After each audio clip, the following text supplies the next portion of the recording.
రాష్ట్ర పురపాలక పట్టణాభివృద్ధి శాఖ మంత్రి డాక్టర్ పొంగూరు నారాయణ విమర్శకుల నోళ్లు మూయించేలా గట్టి కౌంటర్ ఇచ్చారు. గత ప్రభుత్వం వేల కోట్ల అప్పుల భారం మోపి వెళ్లినా నిధులు లేవని సాకులు చెప్పకుండా సిటీలో ఆగిపోయిన 1100 కోట్ల పనులను తిరిగి మళ్లీ ప్రారంభించామని మంత్రి తెలిపారు. విమర్శలు చేసేవారు చేస్తూనే ఉంటారు, కానీ నా పని నెల్లూరును నందనవనం చేయడమే అంటూ ప్రత్యర్థుల విమర్శలకు సమాధానం. 2 ఏళ్లలో నెల్లూరును ఆంధ్రప్రదేశ్లోని ఒక అద్భుతమైన మోడల్ సిటీగా మార్చి చూపిస్తానని, అప్పుడు ఎవరు పనిచేశారో ఎవరు అడ్డుపడ్డారో ప్రజలే తేలుస్తారని సవాల్ విసిరారు.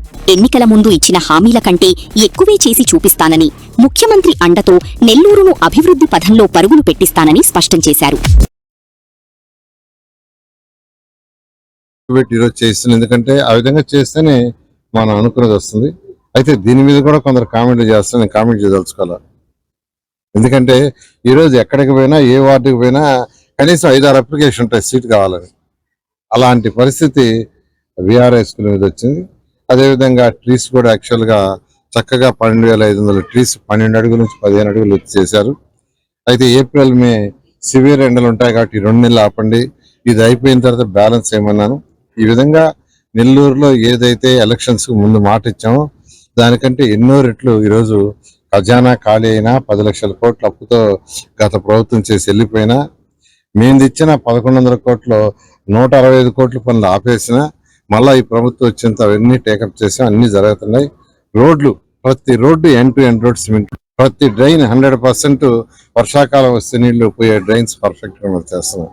ఇదే ఖచ్చితంగా 3 సంవత్సరాల 30 రోజులు ఉందాక ఈ ప్రభుత్వం ఎలక్ట్ అయిన ప్రభుత్వం ఖచ్చితంగా రాబోయే 2 సంవత్సరాల 30 రోజుల్లో అన్ని నెల్లూరు సిటీని ఒక మోడల్ సిటీగా చేస్తాం.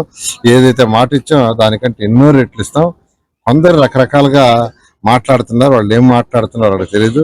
కానీ నేనైతే ఏ కామెంట్ చేయదలుచుకోవాలా, నా పని చేసుకుంటూ వెళ్ళిపోవటమే. ప్రజలకు ఏది అవసరమో ప్రజా అవసరాలు తీర్చడమే ప్రజానాయకుడి యొక్క డ్యూటీ. గౌరవ ముఖ్యమంత్రి గారు ఈరోజు నెల్లూరుకి ఎంతో ఫండ్స్ ఇస్తున్నారు. వారికి నెల్లూరు ప్రజల తరఫున ప్రత్యేకంగా ధన్యవాదాలు. ఒకరికొకరు పోటీ పెట్టి ఈరోజు చేస్తున్నారు. ఎందుకంటే ఆ విధంగా